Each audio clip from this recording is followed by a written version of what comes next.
welcome to the third round of the American Touring Car Championship, now into its third season.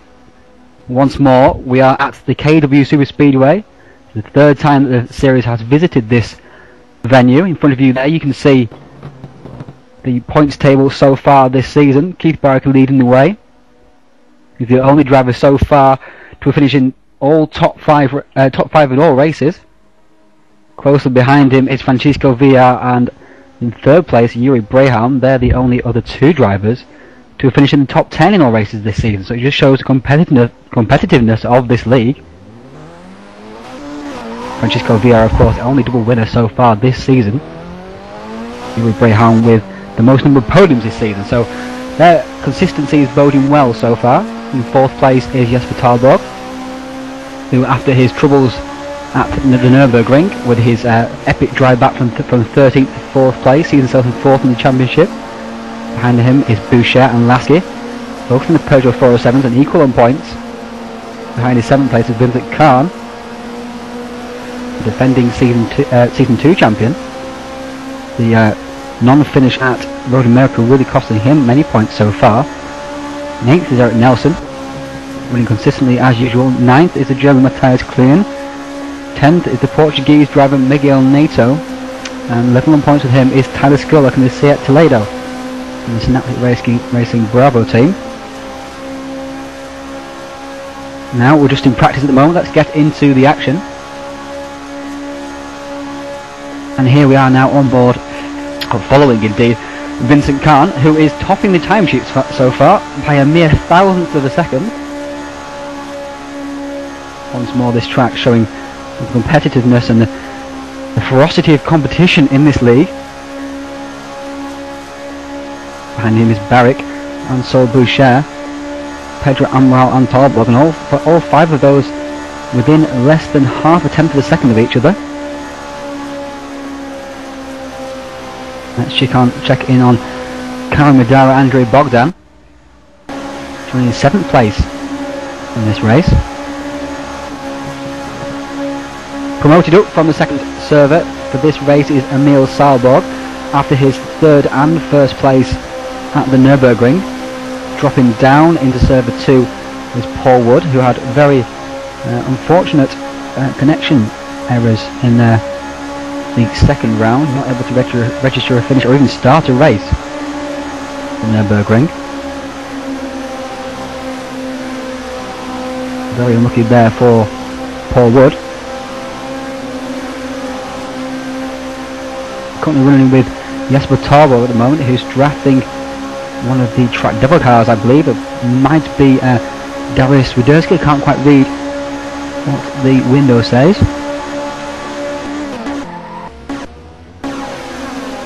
Oh, it's Andrei Bogdan, not even in the track devil racing team, he's in Zeno Racing.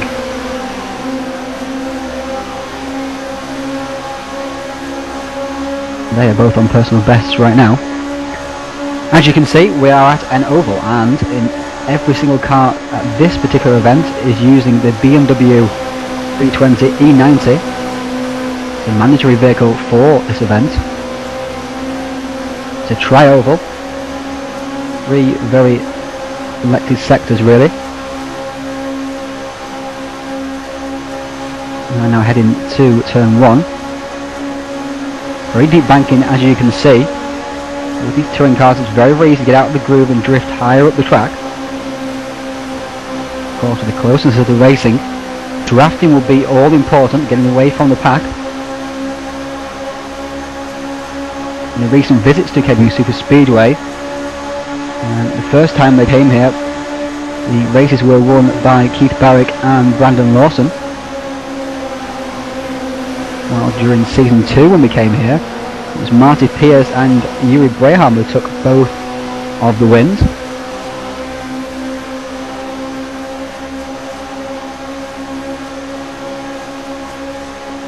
Barrick has never been out of the top 2 so far in the American Touring Car Championship at this event. He's looking very good for a strong result once again. Again, showing to be the man to beat in this particular championship.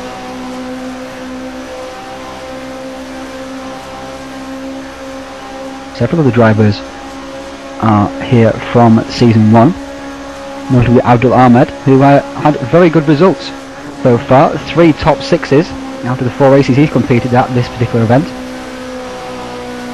He might be a dark horse for a good result. And it's nice to be back in the American Touring Car Championship action even after a few weeks away over the Christmas break. I hope you all had a good Christmas. Very good New Year. And I know with Francisco Villa, our only double winner so far this season, like I was saying, just 4 points behind Heath in the championship as a result. Heath not having the greatest of runs by his standards at the Nürburgring, but still registering 2 top 5 finishes. Vincent Khan has had both pole positions here during previous events, 46.0. As you can see, the lap times are a bit faster now. 45.7 is probably going to be the lap time to aim for pole position by yourself during the Super Pole.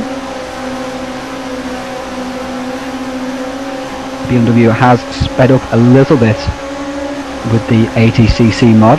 For those of you not familiar with the ATCC mod, all cars have been changed ever so slightly for this championship.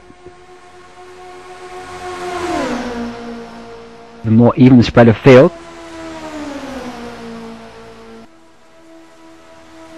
Special mod designed by Flying Dutchman Racing, mainly Yuri Braham.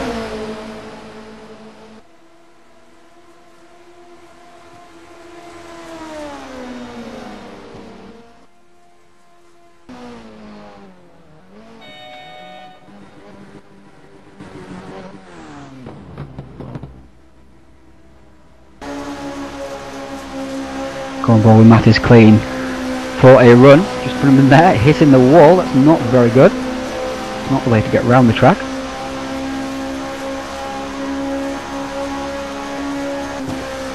Those of you who are familiar with watching Daytona and Talladega, you'll know that drafting is all important, as it will be here. Using the draft and getting away from the pack will be the way to go. Getting the good pit stop and making sure you stay in the draft is even more important. Getting that pit technique correct will be the aim of the game.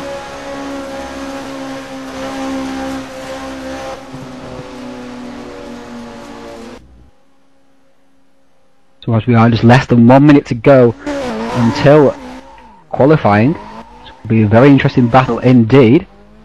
Trying to find somebody who's on track right now. Everyone seems to have pitted. Oh, there we are, Francisco Villa still on track.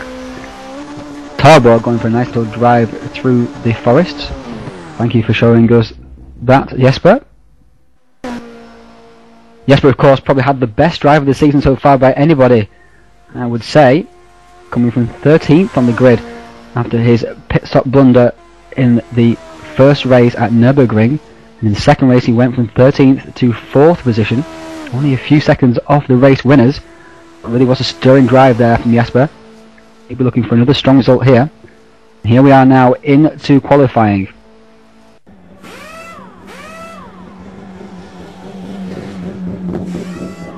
Khan has had pole position at both events held here in the past. So let's see if he can keep that up once more.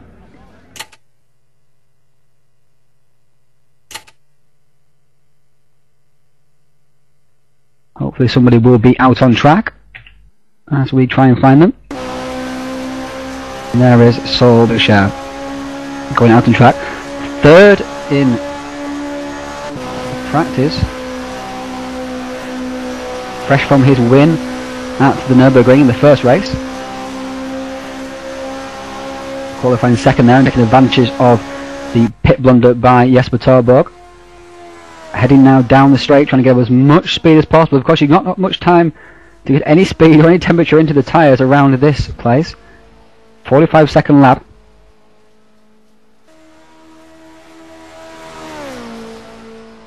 And here he is now heading on to his lap, and now he crosses the line now. Timer starts ticking, using all the track there. and the speed up as much as possible.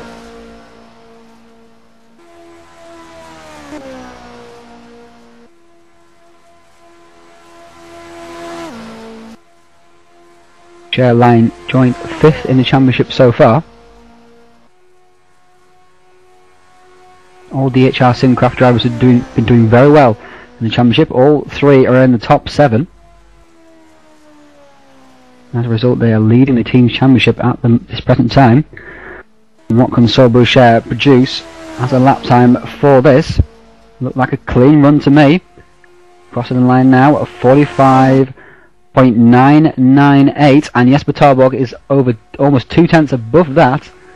Go on board with him. Let's follow him indeed. And Jesper is going to cross the line at 45.763. So there's the 45.7 that people will be aiming for. Very nice indeed. Khan is still in the pits, not made his move yet. Barrick, Amaral, Francisco Villa now on track. Let's follow him round. He's a little down in the first sector. Not so much that can't be made up. Skurlock pops up into 3rd position. Yuri Braham pops up into provisional pole with a 45.7 flat. That's a fantastic lap time. Running by oneself. Dursky pops up to the 7th place. Isles is now in 5th place. And VR is almost 10th down. See what he's done out of the final corner. Trying to keep that speed up. Here he comes crossing line now, and it's a 45.90, so we lost another 10th out of the last corner, so but still 3rd position, just ahead of Skurlock and Boucher. Let's try and find some of the other big guns who haven't set a lap just yet.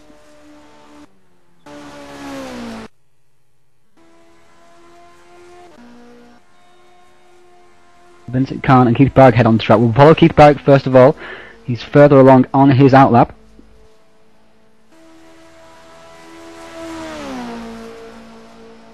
He is now about to cross the line, about to cross that big KW sign, and he starts his lap. He knows that Yuri set a very quick lap time indeed. It's going to have to be a perfect lap to beat that, I feel. And just like Francisco Villa, he's 3/100ths of a second down in the first sector. Doesn't sound very much, but of course it's a lot on such a short lap.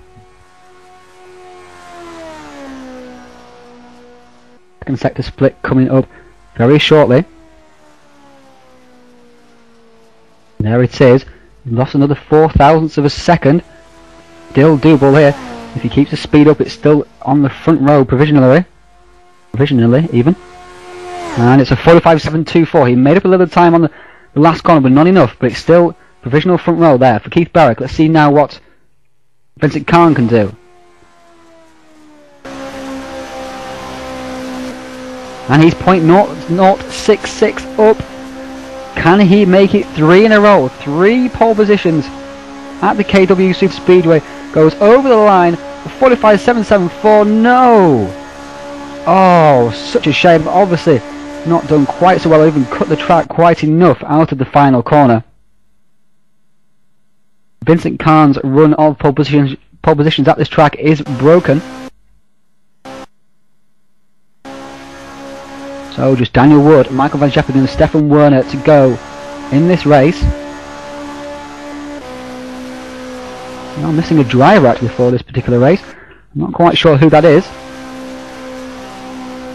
Hopefully they appear in the next 5 minutes. They will be missing out.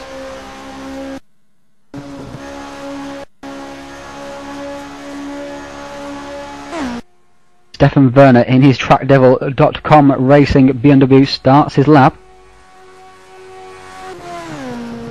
That's see where he can end up. And already 10th and a half down in the first sector. Now down the back straight into turn 2. What is really the final turn of this track is really almost 2 turns.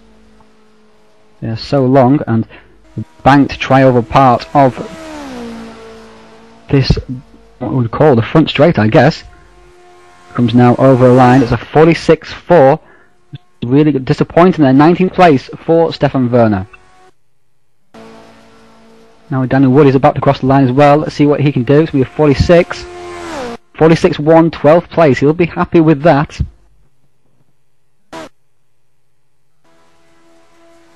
See what Michael Van Schappen can do. 3 minutes to go in the qualifying session. Be interesting to see where he can end up. Teammate, of course, to Yuri Braham, who has pole position at the moment.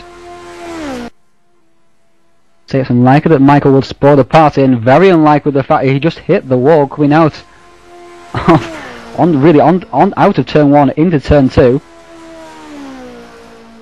And that shows almost 4/10 of a second down. That will harm his speed all the way around the lap. Building up the speed, of course, is going to be crucial. Deeply unhappy with that. Small lapse of concentration. It looks like Yuri Braham is going to take pole position for this race and the 3 bonus points that go with it.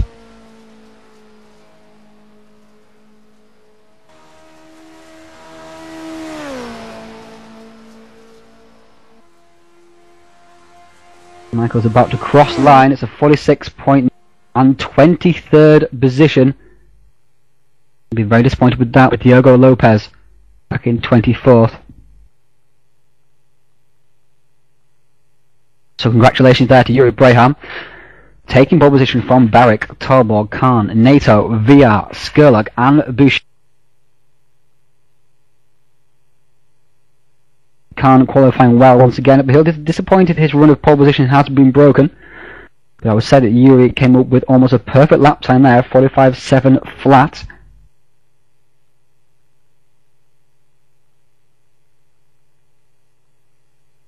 Those 3 points he gains moves him within 8 points of the championship leader, Keith Barrick.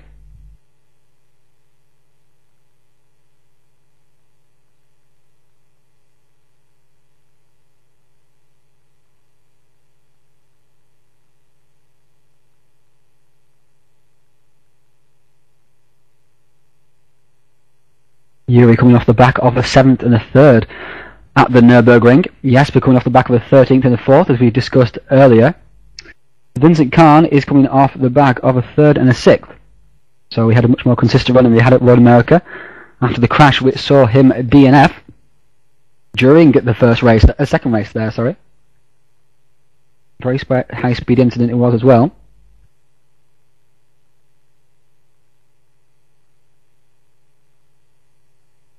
Jan Nato of the Portugal racing team is in 5th position with his teammates just behind him.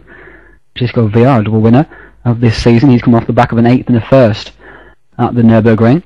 Tyler Skurlock there for Synaptic Racing, 7th position. 8th is Saul Boucher, so all 3 DHR Simcraft cars in the top 8. Boucher coming off the back of his win and a 7th place at the Nürburgring.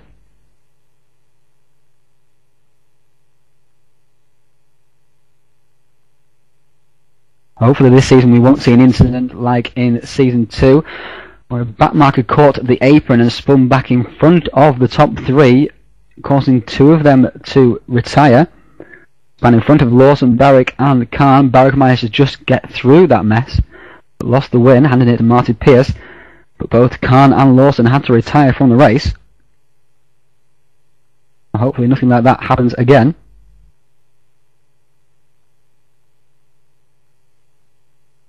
Previous winners of this race have been Brandon Lawson and Keith Barrick in Season 2 and Marty Pierce and Yuri Braham in Season 2.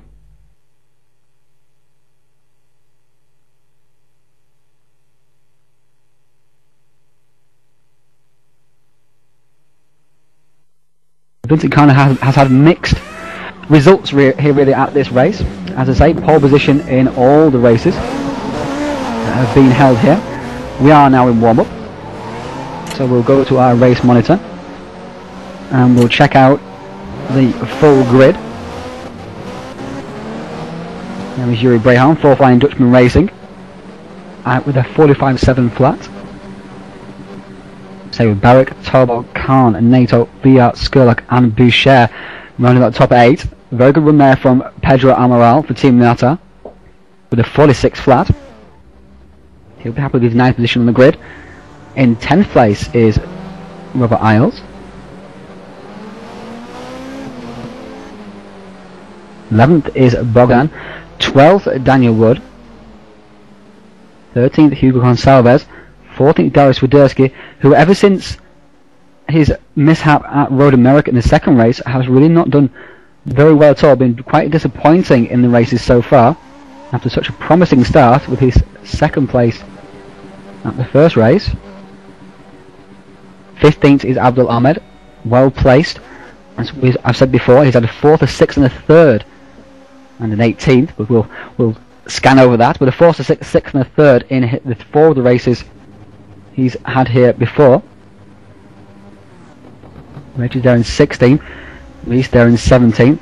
Eric Nelson down in 18th position. I don't think he'll be happy with that particular qualifying run. Excuse me. Matthias Klein for Bonnegaard Ultimate back in 19th. Again, he'll be disappointed with that. And Stefan Werner and Dasbury.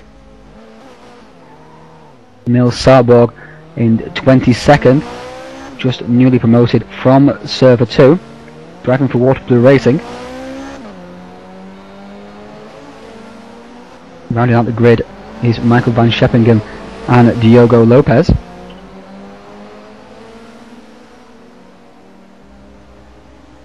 Pitting will be oh so crucial here. Those of you familiar with oval racing will know that coming off the banked oval onto the flat apron is extremely difficult, especially when you're doing it at speed.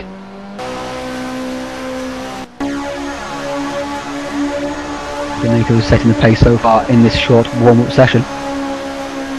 As I was saying earlier, Vincent Karner has had a mixed record really at this track. Always qualifying well, as pole position in both events so far, but in both first races at this event he's done very, very poorly, but always recovering to 3rd place in the second race.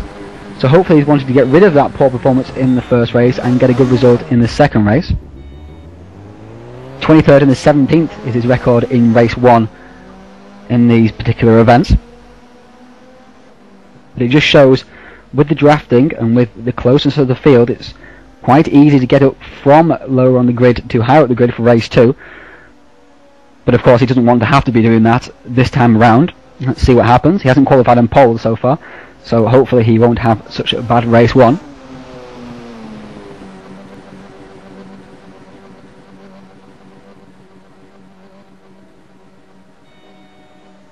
Two minutes to go in this session.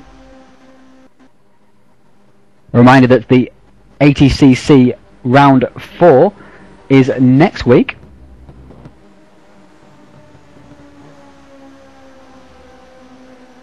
It's a 1 week break from this particular race. Also a reminder of the point system in this particular series. First position rewards you 101, second 95, third 90, fourth 86, fifth 83, sixth place 80 points, and all the way down to 39 points for 25th position in Server 1.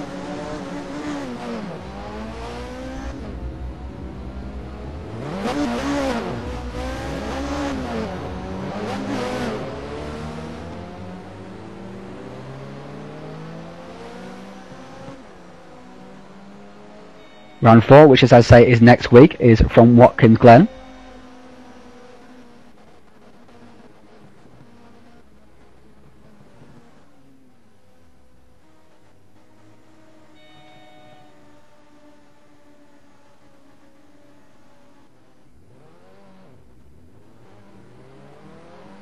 This race will be 30 laps long with the mandatory pit stop. There will be a rolling start for both of the races, rather than a rolling start 1 and a standing start for the second. Those of you familiar with oval racing will know this as standard fare. There will be no weather at this particular event either, just the dry sessions. So at the end of warm-up, Miguel Neto has taken the fastest time, with Francisco Villa just in behind him.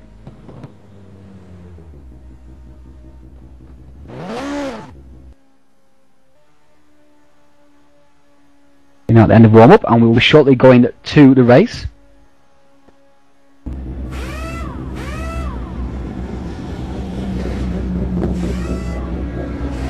Drivers will now be getting themselves relaxed and calmed down for the race. A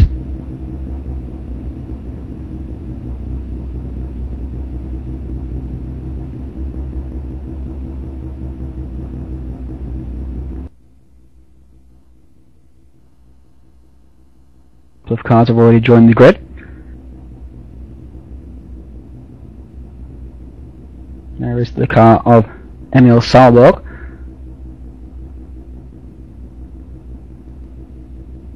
Salberg, sorry, should I say not Salborg?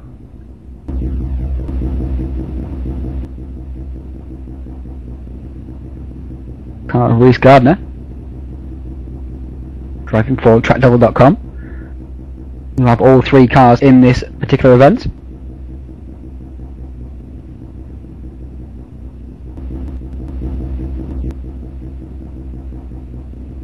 Yuri Braham on pole position. Alongside him is Keith Barrick. Behind Yuri Braham is Jesper Torborg. Fourth position is Vincent Kahn. Look for those two to push each other off the line, both on the outside row, both for the same team, DHR Simcraft. So they could be making a break for it very quickly indeed. For Yuri, look like they'll have to work together.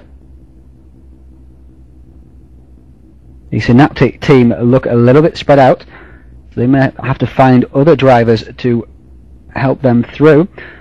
Portugal Racing Team and the Auto Racing Team will be looking to help each other, I would have thought.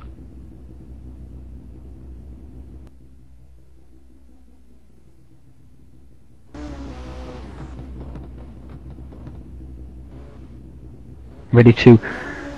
The marshals give us the green flag and we're away on the formation lap. There goes Yuri. Streaming through, some people lighting their tyres even off the grid. Sure there's any need for that.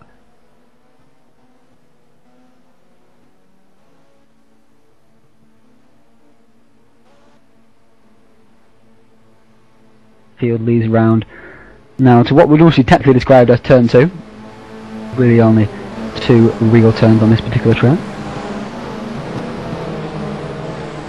You can see the track is quite bumpy down on in the racing line.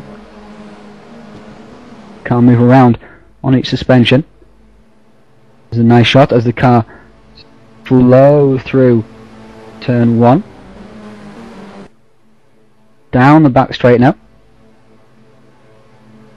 Drivers lining themselves up, ready for the go out of the final turn, which is coming up very, very shortly. Yuri Braham controls the pace, looking a little straggly back at the back of the field there. They need to sort themselves out, or they're going to lose out. Keeping the draft is oh so crucial at this particular track. Losing the draft for only a few seconds will see you drop back and never able to catch up again. And Yuri Braham looks like he's keeping the speed up, getting ready to go. And that looks like go from me, and he's away. No, it's not go from me. Let's calm yourself down there, Ryan.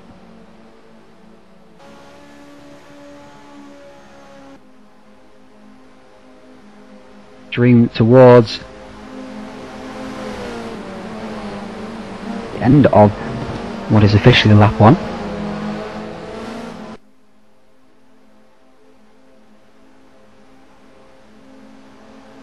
Coming over the line, and now it's green, green, green, green, green, and everyone sets off. And it looks like Yuri's just holding. He's swept across the track. It looks like Keith Barrick has not got the greatest start there. And up the inside looks like Jesper Torborg's coming. And pushing him through is Miguel Neto.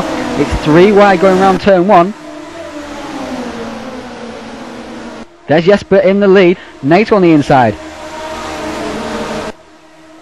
Yuri in the middle. Keith Barrick there on the outside. Sorts themselves out. Vincent Kahn's into 4th. Barrick to 5th. VR 6th, Skurlock 7th, Boucher is in 8th. Not a great start there for the DHR guys. Up the inside now looks Yuri Braham on Miguel Nato. Squeezing through, a little bit of contact. But do they get through there okay? Meanwhile up front, Jesper's just keeping his way out of trouble. Looks like Vincent Khan is trying to push Yuri Braham past Miguel Nato. Lots of bump drafting going on here. They've all slotted back into single file. Look how close this is. 1, 2, 3, 4, 5, 6, 7, 8, just like that. As he comes streaming now over the camera. Flying down the back straight. Tarborg is keeping his nose clean at the front, but if we wonder for how much longer can he keep his way up there with no one to draft and everyone else drafting him. Going around the outside there is Francisco Veo. Up the inside comes Tyler Scull and takes the position.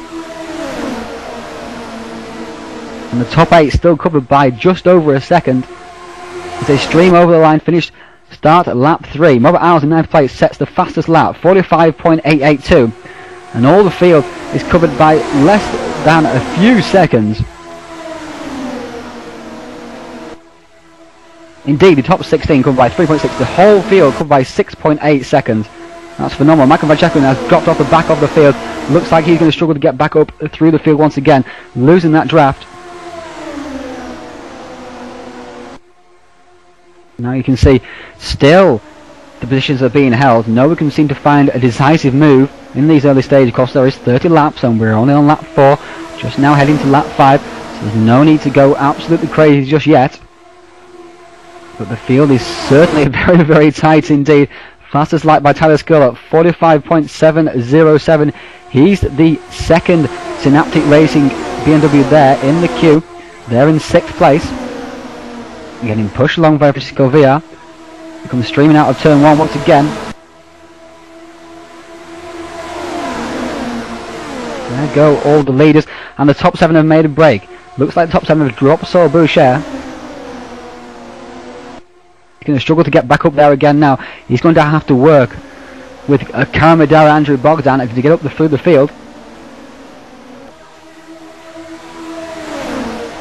Still Jesper Tarborg, who is driving faultlessly at the front so far. Nobody seems to be able to get a proper run in it, but they're so close coming over the line. Nose to tail, absolutely literally. Climbing over each other. Look, very dangerous indeed. I wouldn't like to be part of this pack.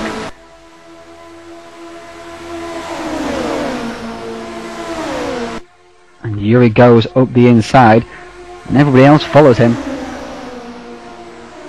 It is monkey see, monkey do, and Sorbush has just about managed to get back onto the back of this pack, as they must have slowed each other up a little bit. And through is going Yuri, up into 2nd place, through on Miguel Nato. Up the inside is coming Vincent Khan. Keith is looking to follow him through as well. Over the line they come now. Vincent Khan is now going up the inside, it seems. Oh my god, no, it's Keith Barrett going up the inside of his teammate, Vincent Khan. And they've dropped a little bit of time here. Can the top 3 pull away? Can they work together to drop the rest of this pack? Vincent Khan is losing positions, going very, very wide indeed. I think he's dropping back behind Tyler Scullo now. Yes, he is. Tyler is looking very strong here indeed. Holds the fastest lap so far, 45.7. And the top 3 have checked out. Can they work together? Can they keep themselves away from Keith Barrett? But Keith has just about got enough draft there from Miguel Nato. He's keeping up. But the top four it seems now have made a break from the second group of Skillet, Khan, Boucher and VR. That move of Khan's on Miguel Nato and the move as well from Barrett to go through with him have not paid off for Khan. He's dropped back into the pack, and that's broken up the pack.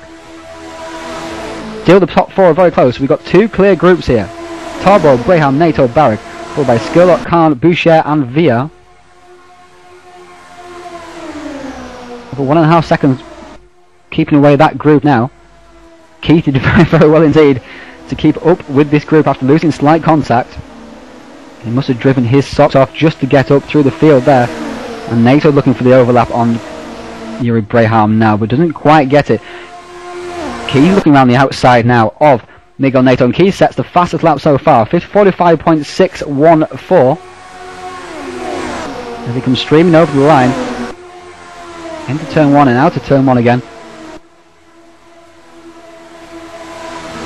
And still, Jesper Tarborg is leading this race, as he has done from lap 1. Getting an excellent start.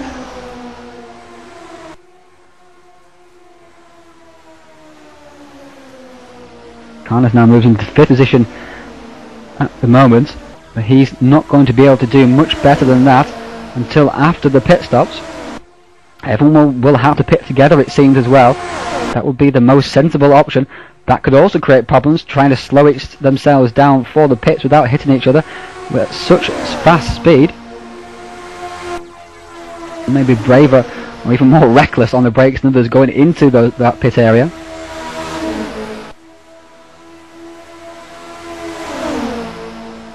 And in 9th position, it seems that Bogdan has perhaps latched on to the back of that group.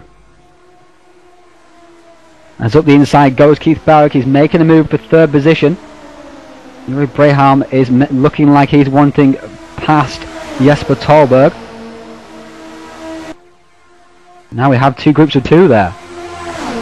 The second group is not too far behind the first group to be able to make the way up through the field. But Yuri, look at him, he's pushing Jesper Tarborg. He's desperate to get away from the 2 behind. They're working together. They're both groups are working together. Not attacking each other, they're trying to work to get themselves back into a 4 group again. Or at least the 2 at the back are, the 2 at the front are trying to escape. And they are pulling further and further away from the second group. Yuri's determinedly trying to push Tarborg away from Keith Barrick and Miguel Neto, but it doesn't look like it's working. Looks like Keith has made his move there, and Neto has dropped back now off Keith. Can he get back up into this pack quickly enough to be able to not to lose the draft? The fastest lap there from Keith Barrick, 45.185. 45.185. That is an incredible lap time from Keith Barrick. How on earth did he set that? The pushing from Miguel Neto must have helped in absolutely loads. A 45.185. That is phenomenal. Fastest we've seen so far in practice was a 45.4 in a draft. 40.185. That is a fantastic lap time, and now we are 3 nose to tail. Keith's experience on this track and knowledge of the track and practice setups and everything else is really coming into the gears here. Why he is the premier driver in this series and why he's going to be so difficult to beat. Keeping himself up there all the time in 3rd position. They're all nose to tail, all working together now to get away from Neto, and they have got away from Neto. Neto has dropped right back, and it looks like it's a battle between the 3 of them for the race win. Neto looking very lonely indeed, and Khan and Boucher are working together, it seems, in 5th and 6th position. They should catch up to Neto pretty soon. Once Neto gets hung onto those guys, he should be able to work his way, they might be able to work their way back up once again.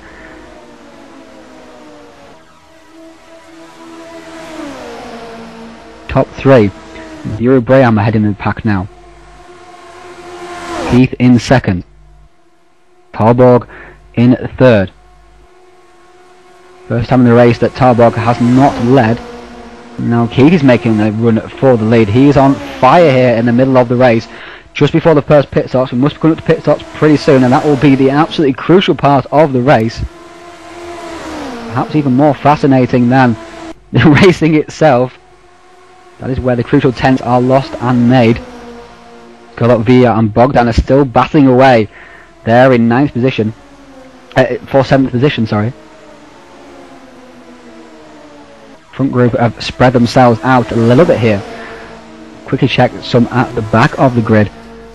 There is Michael van Scheppenkamp. He's having a very lonely race so far. Desperately trying to keep up with the group ahead of him. Here is Reece Gardner tracking Dan Asbury. In front of them is Reggie Blaine, looking very lonely indeed. And Bogdan is into the pits, and is Via, and is Nato. They are the first drivers to make their pit stops. There he is, there's Via, And out of the pits has gone NATO, out of the pits has gone VR. Out of the pits as well is going Bogdan. He looks like he's dropped lots of time to the drivers ahead. Lots of time indeed.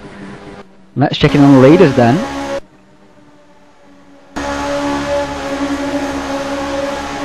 And there is Keith Berwick, leading away from Yuri Braham, but only just. Going board now with Jesper Torborg on his front wheel.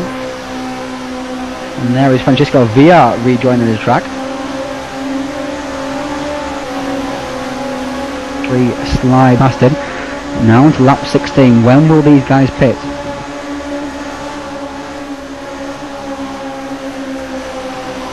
See how bumpy the track is as we go along there. And into the pits is coming all 3 of the top 3 almost crashing into each other there. And Jesper seems to have gone very... Oh, Jesper only just gets it slowed down for that corner there.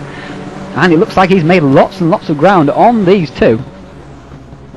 Hopefully he didn't speed into the pits there. He was very, very close to doing so. Into the pits as well has come Saul Boucher. Out goes Jesper. And he has beaten Keith Berwick out. What has happened there? Keith lost lots of time, and so is Yuri Braham. How on earth did Jesper Torborg do such an excellent pit stop? He didn't make that much time up. How on earth he managed that, I really don't know. They came in almost level and have gone out almost maybe 1 to 2 seconds apart. As they get going again, very curious indeed. Yuri Braham has had a very poor pit stop also. Very poor pit stop. What on earth is going on there? Saul has made up lots of times as well. I can only presume that Keith and Yuri have both had bad pit stops rather than Jesper and Saul having great ones, because they both gained on them. Very bizarre indeed. So I was saying that's the more fascinating part of the race is about these pit stops, and they have proven to be so. As Miguel Nato now comes up, and he was a few seconds behind Barrick during that pit stop, and he has come through and he has passed Barrick, and oh dear, Nato almost chops off the front of Vincent Carl now as he go into there, and all 3 of the DHR guys are now together, ganging up now on Miguel Nato. Keith Barrick has got his lights on. They stream into first turn. Yuri is now back in behind Tyler Skurlock and Francisco Villa. He lost lots of time. We'll have to find out what happened there in the driver interviews after the race. And there is Jesper Torborg all by himself. How long he'll be by himself for, I'm not quite sure. Of course, he'll be going more slow than the guys behind, but how much of a gap has he got? That is the question.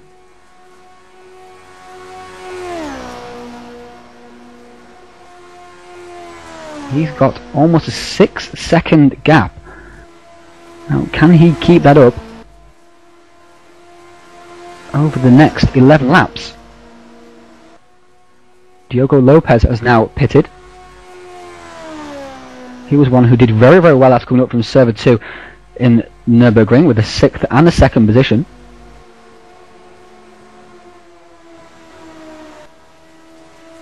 But has over a 6-second lead now on, 5-second lead now on Keith Berwick, and they're definitely gaining on the Honda driver, usual Honda driver, should I say, the BMW driver. The gap is 5.2 seconds, but all 4 of them working together should be able to eat into Jesper's lead pretty easily. But can they do it fast enough is the question. And yes, it seems so. They're taking perhaps half a second a lap out of him, which means in 10 laps they'll be with him, so it'll be absolutely nip and tuck. Gap going into this race, into this lap, was 5.2. Here is this gaggle of cars. Nato getting out of shape there, and up the inside is going Vincent Kahn.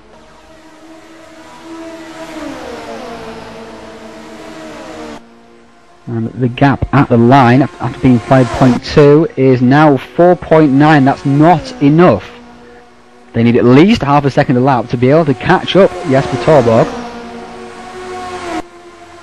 They're going to have to get their skates on and really work together. Seems to be gaining lots and lots down that back straight, of course, with it being just flat out and very easy to bump draft each other, but down into the corners doesn't seem like they're winning it just as much. Obviously a lot more difficult to bump draft each other there.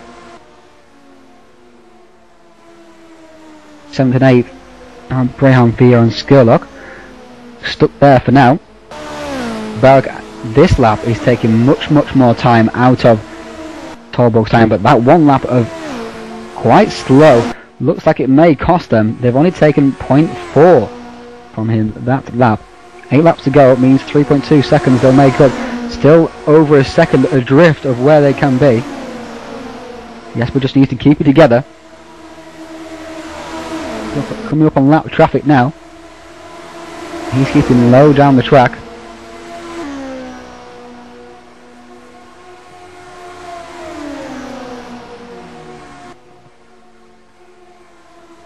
Joe Amaral, I believe. Could be Diogo Lopez, I cannot quite remember.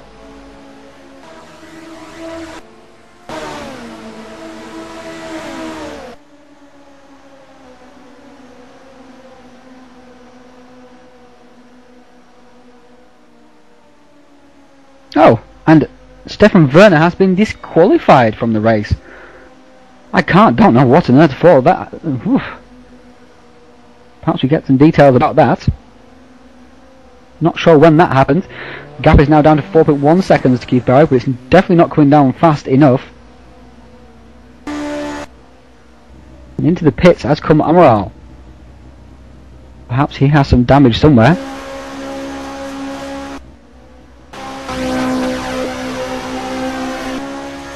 There is Jesper Torborg, still leading the way. Gap is still 4.1 seconds, it's not enough. Don't think we're going to be able to do it, so we'll concentrate on the battle for second place. And Barrick and Boucher are trying to make a little bit of a gap there from NATO. Vincent Khan so far looks to be putting behind him his terrible run of results during race 1. At this particular event.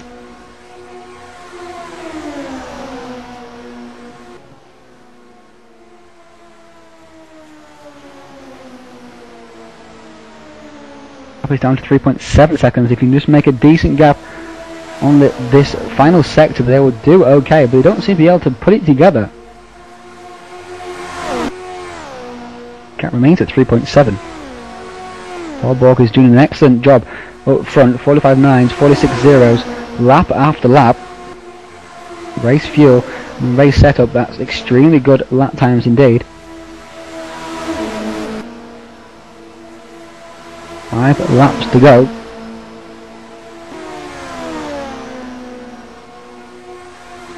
Greyhound, VR and Skurlock still battling in behind this group as Boucher looks up the inside of Barrack and loses a little bit of time. Back onto him goes NATO, onto him goes Khan. He can't relax for a second during this race.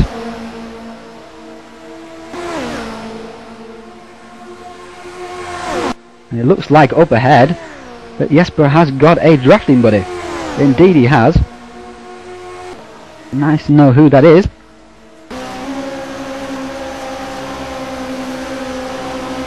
It's Diogo Lopez.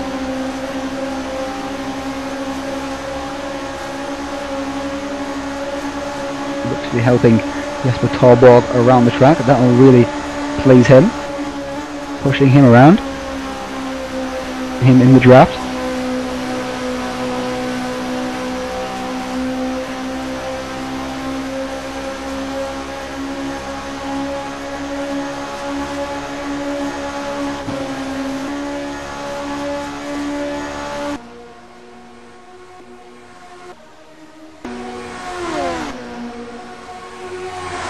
Keith Barrett still in second position, still on to keep up his record of finishing in the top 2 in every single race so far at this particular event, the ATCC.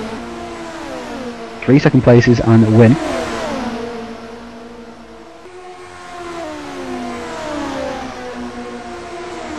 This battle continues. Vincent Khan looks to make a move on NATO. He looks quite impatient. Khan looks like he wants to get through NATO, but can't quite do it. NATO doesn't seem to have quite the pace of the group ahead. He's just a little bit more untidy in the corners. And coming to lap traffic now as well, and that's going to complicate matters perhaps. No, not quite. They've done well. Gap to Jesper Torborg is now down to just 1.7 seconds. 2.5 laps to go. Are we on for a grandstand finish here? 6th, 7th and 8th, you can see Braham, Skurlock and VR. All three of those drivers will be looking to stay in those particular positions, trying to stay in the top 8 and not make any catastrophic mistakes. Be able to be in contention for the second race, for the pole position there. Gap's now down to 1.4, 1.3. And they've also got Diogo Lopez to pass. Can they get past the Portuguese driver? Can they use him? Can they use his draft to gain themselves even more time coming up to Jesper Torborg? The frustration getting past, they're going up the inside now. Has that cost them time or gained them time? 1.1 seconds the gap now. This is the penultimate lap. Can Jesper Torborg hold on from this train of cars? Determined DHR Simcraft onslaught. He's down just to 1 second flat, but Solberger has lost a little bit of draft there. He's lost some of the time that he was pushing Keith Barrick along for. Over the line they come. It's just 0.8 of a second into the final lap. Can Boucher find the speed to be able to catch up to Torborg? Did Solberger touch the wall there going around lap turn 1? Gap is just 0.6. This is an excellent finale to this race. What can they do? Jesper is clinging on for all his worth, but Barrett gets out of shape into the final turn. Boucher almost cleans him up. NATO now is looking strong in the background, but it looks like Torborg is going to take the win. Indeed he is going to do so, taking the win there just by half a second from Barrick, Boucher, Khan and NATO. And Khan beat NATO to the line. Look at that.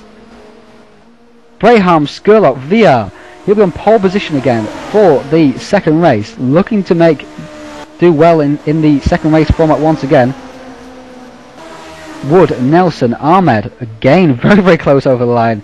Isles, Gonsalves, Bogdan, who's dropped way back. He was fighting for 7th position at one point.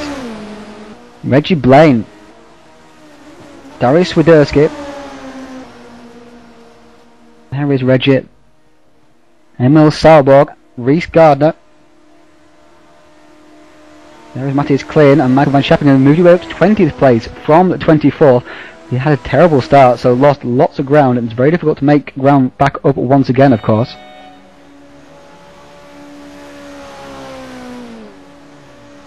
'21st place was Lopez, 22nd Dan Asbury, 23rd Amaral, and Stefan Werner disqualified. We don't know why he was disqualified just yet, but he finished 24th position. Say that gives Jesper Torborg 101 points towards the championship. That moves him a lot closer to, well, not a lot closer, because Barrick did very well himself as well, of course.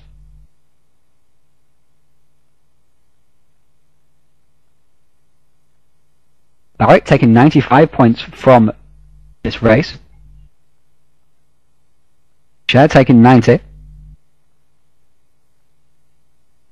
Khan taking 86. NATO taking 83.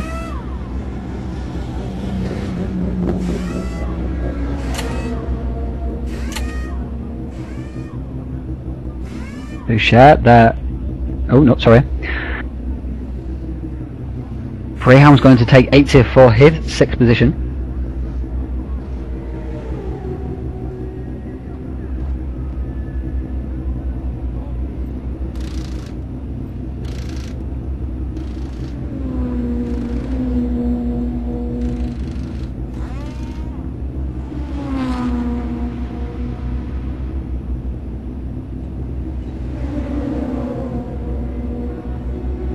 Carlos Scarlett taking 77 points for his 7th position. So VR taking 74 for his 8th position. Puts Tarborg on 421 points heading into the second race. Barrick still on a very, very healthy indeed, 458.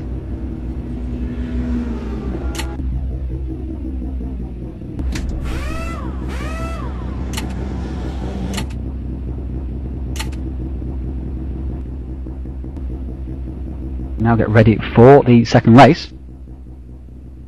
Again, it will be a rolling start. Kane Lasky, who is absent from this particular event, I've just figured out. Kane, who's been in joint 6th position in the championship so far. Fortunately that he couldn't be here tonight.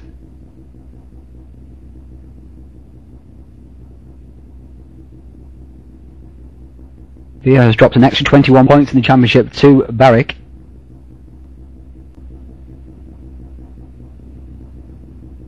Himself on 433 by my calculations, as opposed to Barrick's 458. Helm's on 432. 1 point now behind Francisco Villa. Pole position, and he's 1 place ahead of Villa, helping him there. Boucher's on 390, with Khan back on 376.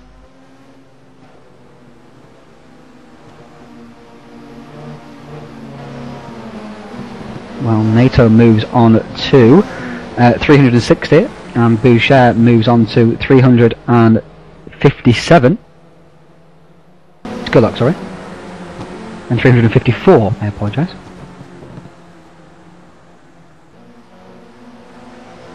It's late at night. The upshot is Barrick has extended his lead in the championship after that first race. Tarborg has put himself right back in the frame.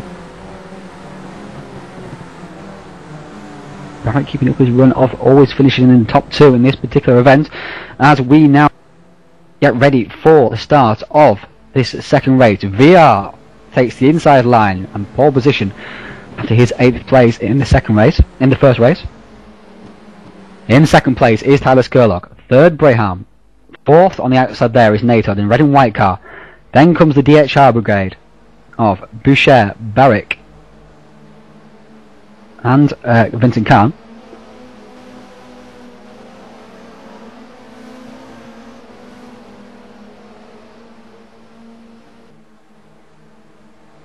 Then comes race 1 winner Jesper Tarborg. Nice to find out what happens. Race there.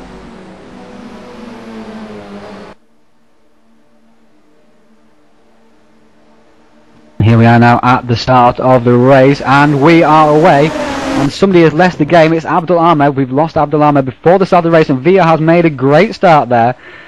He takes an excellent run out of the first turn, and Sturlock is lagging behind a little bit there. NATO is looking to get in behind.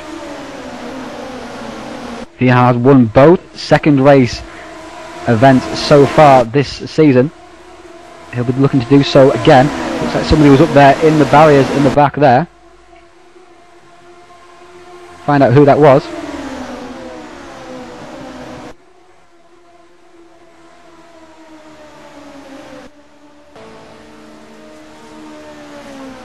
Like one of the Keller Australis cars. It's Robert Isles, who's dropped way back down the field, and so has Swiderski and Amaral. So they've both all dropped off the back of the field, and they'll find their race heavily compromised indeed. The fact that Stefan Werner is in an intense battle there with Reggie Blaine, and Dan Asprey just in front, Diego Lopez just in front of them. They stream round, check back up at the front again. Villa is leading from his compatriot Miguel Nato.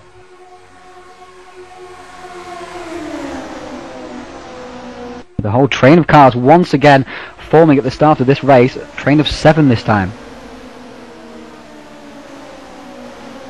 Train of 8? No, is there a train of 8? There is. Just Nelson is just trying to get on the back of this group. Train of 9 indeed. Barrick is in there as well. Barrick has dropped back quite a lot at the start of this race, as he did in the first race, but didn't seem to harm him at all. Jesper Torborg with a 45.490 at the start of this race. Fastest lap so far. VR is tracked still by NATO. Trying desperately to push away from the pack, and they're doing quite a good job of it so far. The rest of the field seems to be squabbling a little amongst themselves. They need to get onto the case right now before they lose any touching at all with the leaders. And Yuri looks like he has done so. He's back into the draft again. So a mild little scare there from the drivers. It looks like there is more than 8 perhaps, more than 9 in fact in this particular pack. Looks like there's 11. Bogdan 11th place there, just keeping onto the back of this pack. Indeed he is. So this is a great race shaping up so far. As you saw in the first race, it's very, very easy for the pack to break up. In an instant the top 8 in the first race became 2 groups of 4. And after the pit stops, of course, we had a 1 group of 1. With Jesper Torborg just hanging on for the win from the impending draft train. VR still leaves their way around. NATO and Braham. Khan there as well. Gerlach, Torborg, Boucher and Barrick. Little small gap back to Barrick, to Nelson, Daniel Wood and Karamidara Andrew Bogdan. Through they come now. Barrick looks like he wants to move up through the pack. He wants up to 6th place. He is up to 6th place. To make his move, Jesper Torborg is left a little bit behind. He's in behind his Synaptic Racing teammate Tyler Skurlock, trying to push their way back through. Tyre top 8 by just 1.2 seconds. The group is all pretty much back together once again. Group of 11 cars fighting for the win. They stream around. Miguel Nato still in behind his compatriot Francisco Villa. Villa being very much like Tyler Skurlock was in the first race. Holding that, Jesper Torborg in the first race. I get all confused with all these different drivers. Holding that position at the front for a very long time indeed. Of course, there's no need in such a long race. Well, not a long race indeed, I suppose not a long race, but in terms of the fact that there's 30 laps, no need to go crazy in the opening 5 or 6. As that DHR train forms once again, Keith Berg sets the fastest lap time now, 45.406. Bogdan looks he's dropped a little bit back off the back of these. Be careful he doesn't move the draft at all. And we are still in a group of 11 cars, maybe 10, as Karamidara has dropped a little bit back, a bit further back. He may have dropped the draft. And they're going 3 wide there, the 3 Synaptic drivers. As Nelson makes his move past Tyler Skurlock and past Jesper Torborg. No, Torborg now in their 7th place. Let's check in on that particular battle. There is Eric Nelson. Just in behind him is Jesper Torborg.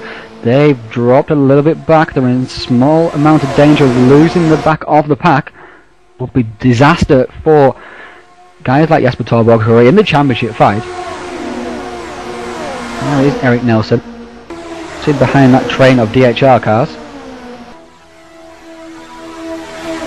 Flying out of turn 1. And down to the final turn. See, Jesper Torborg is dropping from the pack. He needs help desperately from somebody. So Eric has latched onto the back of these now.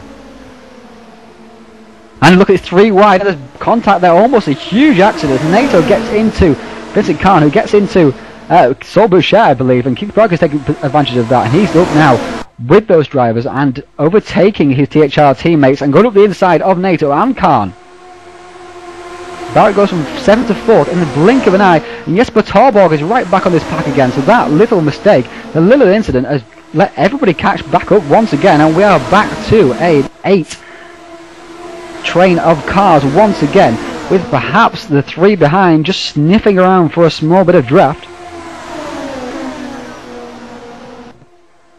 As up front, Francisco Villar still leads, leading from Yuri Braham. Nato's dropped right back now, and Yuri has gone very wide indeed there, and Nato and Villar have decided to pit. The Portuguese guys are going for a different strategy to the rest of the field. Let's see if that pays off for them. They're obviously wanting to work together. So Braham now leads from Barrett, Boucher and Khan. Derek Nelson there hunting around looking for a good result.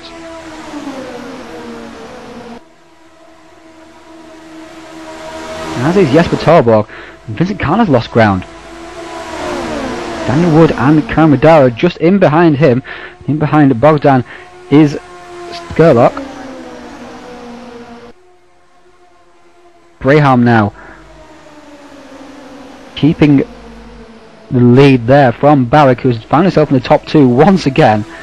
Started with an even poorer start to race 2 than to race 1.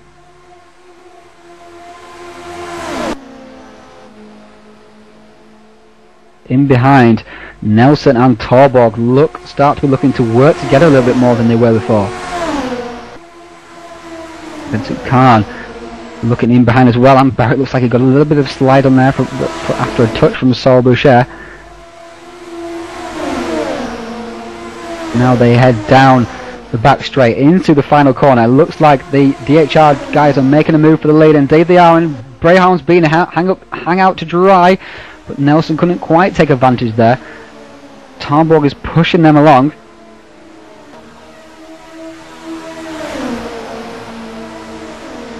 So we can see the top 6 now made a break from 3 behind. Looks like the top 3 are trying to make a break from the 3 and 4th, 5th and 6th. So can they make that break? Very, very easy to do so. We saw it in race 1. Small mistake catches everybody back up once again. Speeds are so high. It's like perhaps they are. They look the most in line of the groups. The other group looks to be going inside of each other quite a bit of the time. They need to work together a little bit more intelligently. It's not going to get anywhere at all. It's a little update progress on VR and NATO. They rejoin in 21st and 22nd position, unsurprisingly. Miles is way down there after his lap 1 incident.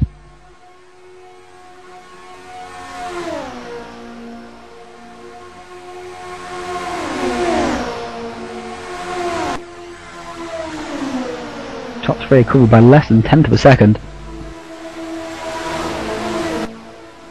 Nelson, Torborg and Khan desperately look to work together now. They are more in line than they were at the lap before. Trying to catch up to this trio ahead. But staying close in these particular corners. Don't have to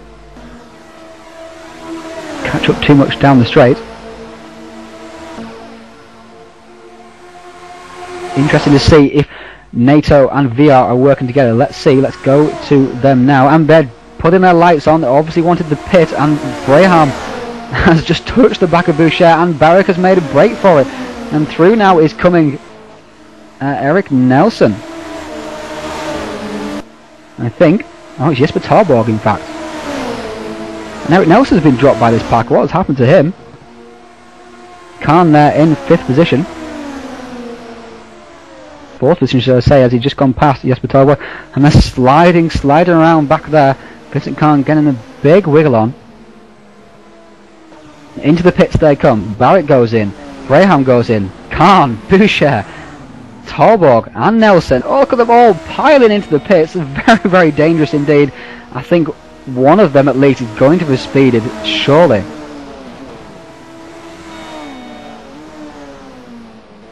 Who will come out in the lead?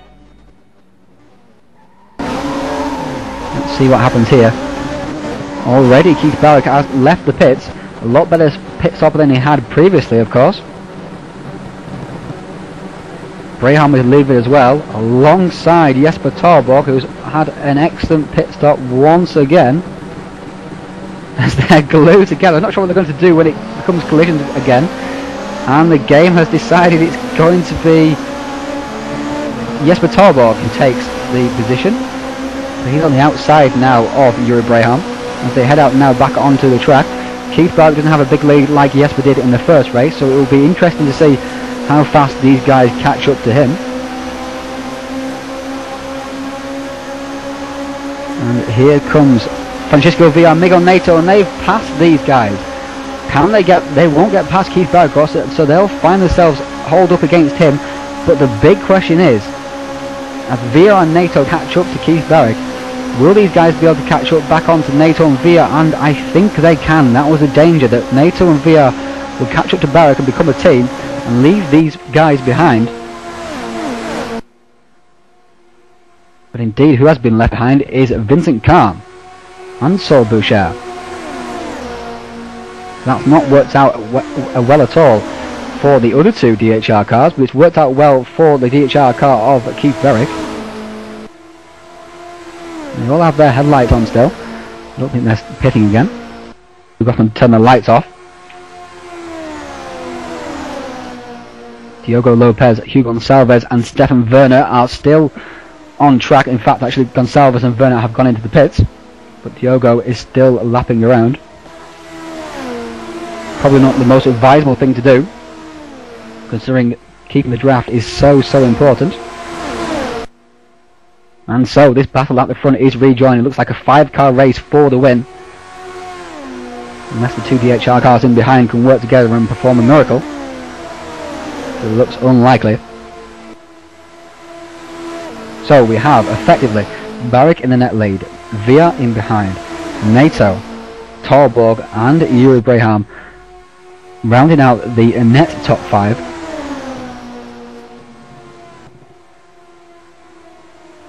These four look to catch up to Keith Barrick. Don't seem to be doing a very good job of it so far. They seem to be more concerned with squabbling amongst themselves. Surely they will catch up soon. Jesper right in behind Yuri Braham there. Train of 4 cars just need to work together for a couple of laps and catch up to Keith, make it this 5-horse race. Seem more concerned with competing with each other.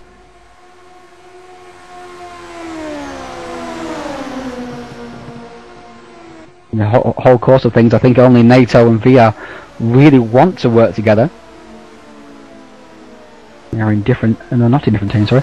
Villar and Neto are in the same team, whereas all 3 of the other guys are in different teams.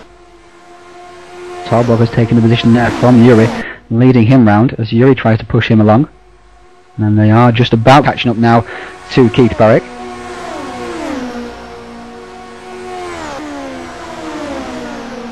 They're a second behind now.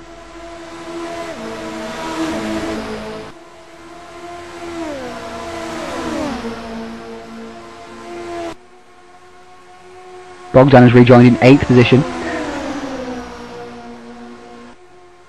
Wood, Gardner, Skolak and Gonçalves down the road. What has happened to Eric Nelson? He's down in 21st position. I'm suspecting that he sped into the pit lane. I'm sure one of those drivers there seemed to go in a little bit too hot. The competition was so fierce, all piling in together, going every which way around each other, trying not to hit each other. I suspect that he got a drive-through penalty over the stop and go, which of course has ruined his race after looking so very strong and having such a good run.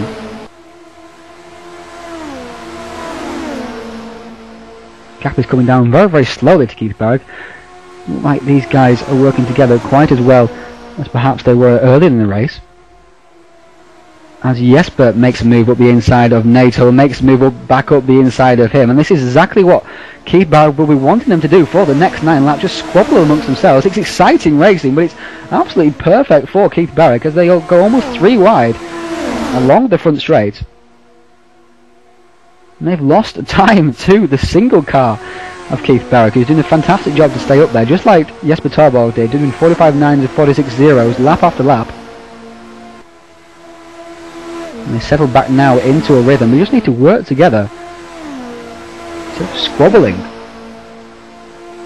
they work together, they can all fight for the race win rather than fighting for second position, and surely that's a better way to go. And Yuri is in danger of losing the draft here. He needs a good corner here, else he's going to be in trouble, as Tarbor goes up the inside of NATO once again. NATO once again looking the scrappiest of the drivers in this group, just like he did in race 1, but Braham is now back onto the group here. Gap is now back down to a second. NATO is now 0.4 behind VR, which means he's not correctly in the drafting position and able to push VR up to Keith Barrick. Just not the way to do it. Boucher and Barrick showed the way to go in the first race, how to catch up back to a leader. They almost did it, despite the fact they had 6 seconds to make up.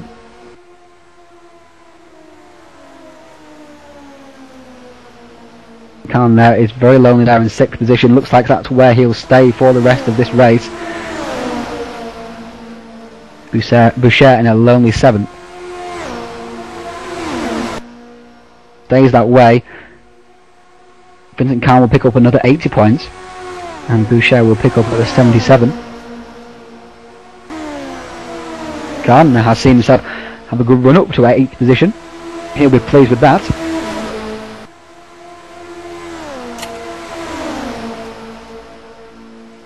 They head down the back straight once again, and still Keith Barrick has a 1 second lead. There are 6 laps to go. These guys just need to get on with it. Not quite sure what they're thinking. Not communicating with each other or driving sensibly at all, really, in terms of catching up to Keith Barrick. Perhaps they'll do it now. Jesper has finally got past NATO, as we've been trying to do for most of this race. He's been looking very impatient indeed, as they are all side by side once again swerving around. I'm not quite sure what effect this is, and how this is helping them. It's obviously very exciting racing for the rest of us, but in terms of driving now and racing, just common sense, it just does not make any sense at all. As NATO has dropped back behind Braham, and he's in a slight worry of losing the draft now if he does not get back onto that pack out of this final corner. As Tarbor goes inside once again and loses ground once again, and Braham almost cleans up on the exit, but he gains out of the final corner. It looks like Tarbor is going to go for the inside. He's going for the inside. Khan is going there as well. NATO is in behind. Looks like he's going to try and help his compatriot VR though, rather than help the guys in front. NATO almost gets it out of shape there, and the gap is now 1.3. The gap is growing larger and larger. Barrick up ahead must be laughing his socks off, as these guys are just handing him the win. And now Torborg and Braham are now into 2nd and 3rd. They will have fresher tyres, which is not absolutely crucial at this particular track, but it may give them that slight edge over the Portuguese drivers behind. And perhaps now these two will work together to catch up to Keith Barrick. They cross the line. The gap is 1.8 seconds. There are 4 laps to go. What can Torborg and Braham do about Barrick? Braham after his 6th place in race 1. Torborg after his win.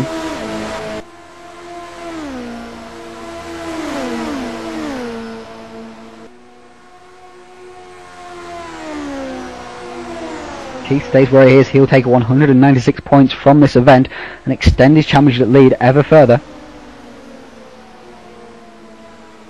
Torborg will take another 95 and also take 196 points from this event. Braham will take 90 to take 170 points from the event, so he'll drop further back behind Barrick. VR hasn't given up trying to fight for 2nd position, and they're taking 4 tenths now, these two, from Keith Barrick. 2.5 laps to go. VR is looking to latch onto the back of these two. They're showing him how it should be done. It's down to 1.1 seconds with just 2 and a bit laps to go. Once it gets to half a second, they'll be able to sniff the draft the back of the DHR BMW up ahead, and it's down to 0.8 of a second. These two are coming. It's going to be a very exciting race and finish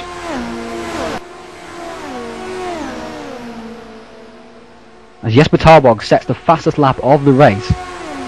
45.4 flat, being pushed along by Yuri Braham. This is the way to do it, guys. They're 0.4 behind. This, by the final turn here, they will be right on Keith Berwick, and they should be might be able to push straight past him. It depends on what kind of run they get and where they get it. Let's go on board now with Yuri Braham in third position. We'll follow this battle. Around the final turn, they've finally caught up to Keith Berwick. We've got just over a lap to get past him. And here we are now on to the final lap. Berwick, Tarbog, Braham, Via, all in for the win. And Tarbog's going up the inside. He's making his move. Down the inside he goes. Yuri Braham looking to follow him through, and Berwick is being left hung out to dry a little bit on the outside. VR sniffing around for the win here as well. And it looks like Tarbog to take the win. He has got a little break there as he went past, and Braham and Berwick squabbled for a small amount of time. VR looking up the inside of Braham now, and Braham cuts him off. But up front, Berwick has caught Tarbog. Can Berwick do it? Berwick's up in the draft. He's going to the line. They're going to cross the line just now. And Berwick's going to the inside, and Tarbog's wanted to stop him there, and over the line they come, and Tarbog just takes the win by 0.1 of a second from Keith Berwick. What a fantastic and stupendous end to this race. Braham third, VR fourth, NATO fifth, Khan, Boucher, Bogdan, Gardner. But what a fantastic race there as Tarbog storms through with just 2 corners to go to take the lead of the race and take a double win of the evening, with Berwick taking his second place of the evening, his 5th second place in 6 races at this particular track. Braham again with a podium position. That's his 4th of the season so far. Tarbog will be very happy with that indeed. After a slow start at Road America, of course his problems at Nürburgring, where he showed great pace, he'll be very, very pleased to take a double win there.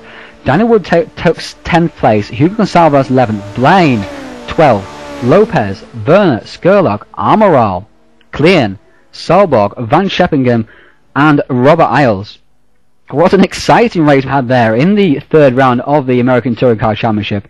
Round 3 at KW SuperSpeedway. Always produces great close action. Dan Asbury 21st, Eric Nelson 22nd after what I suspect was a drive-through penalty. And Darius Radersky round out the top 23. Of course we lost Abdul Ahmed at the start of this race.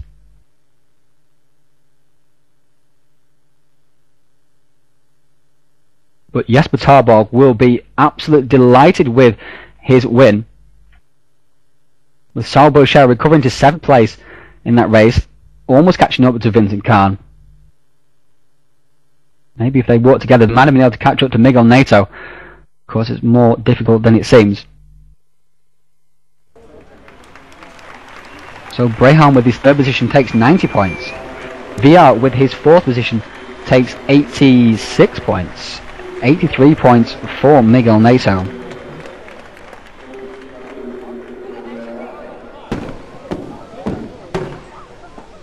Well, after that fantastic race in there and a fantastic finale to race 2, we have a few of the drivers here for a chat. First off, we'll start with Keith Berwick. 2 second places in the race, Keith. Your 5th out of 5 second places out of 6 races at this particular track, with 1 win. How was that event for you? It couldn't have gone any better, I don't think. I mean, you know what, I'm happy. Leaving this track with 2 good finishes is always a blessing, especially in the company that now races in ATCC. The talent, the competition level has just skyrocketed this season, and you know, I would have been happy with 2 top 5s.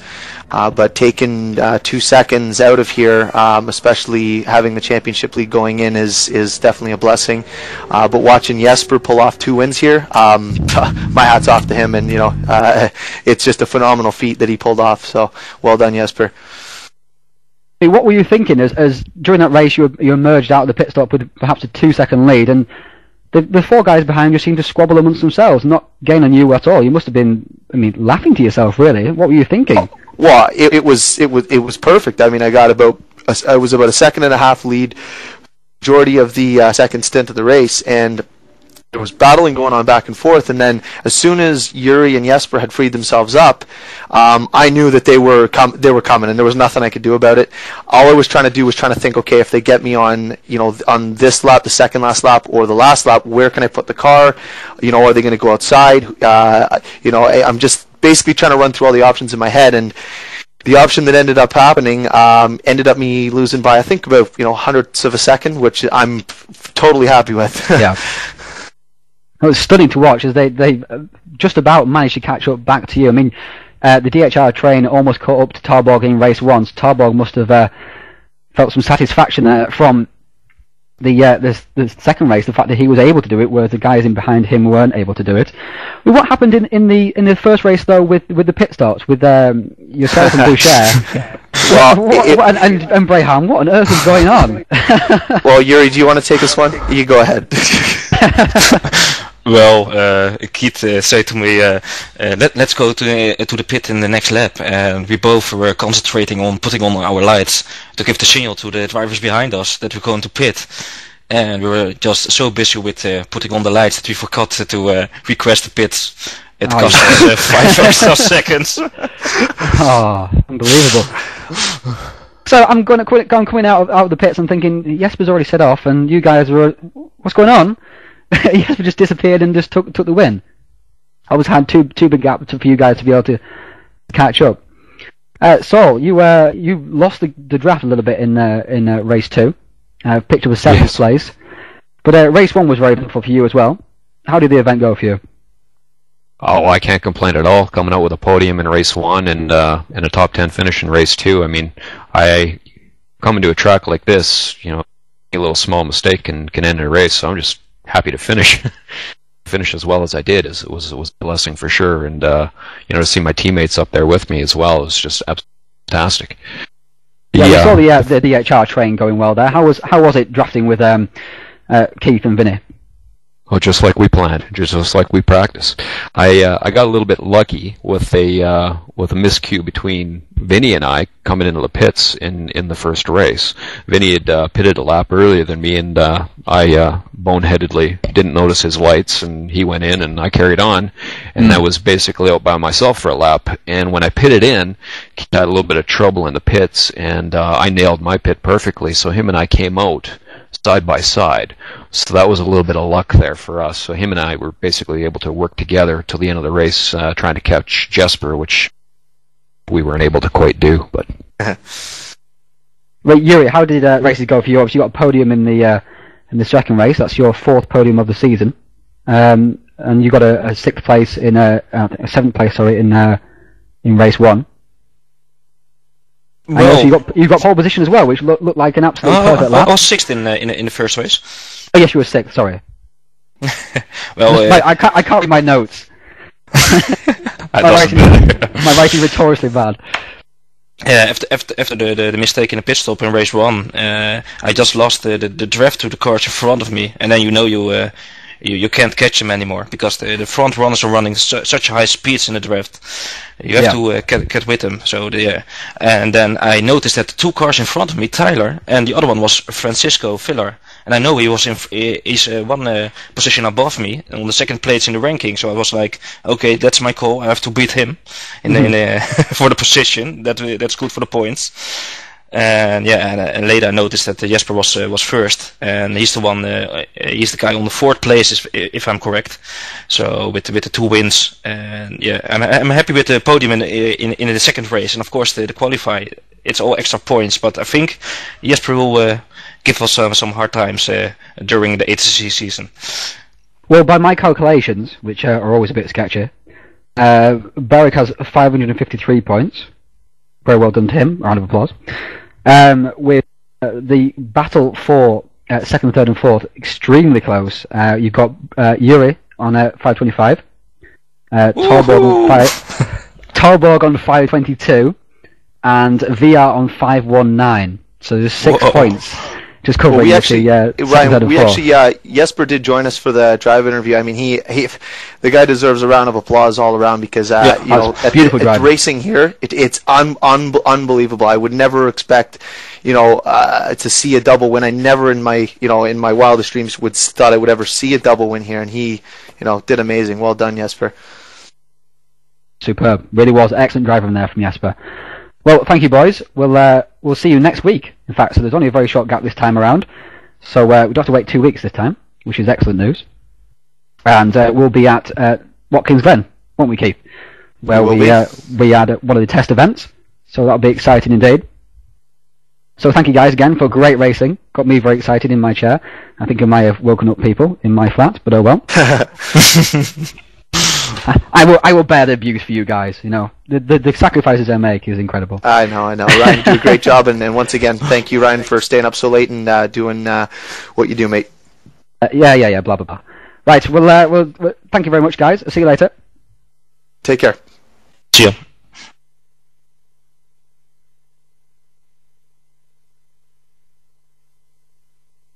Well, that was the third round of the ATCC. This is his third season. I'm Ryan Callan. Thank you for joining me. Join us once again next week at the same time for more action from these drivers. We're back to the road courses, but still in America at the Watkins Glen. So that will be fantastic racing indeed. And this is me signing off until next week at the same time. So we'll see you then.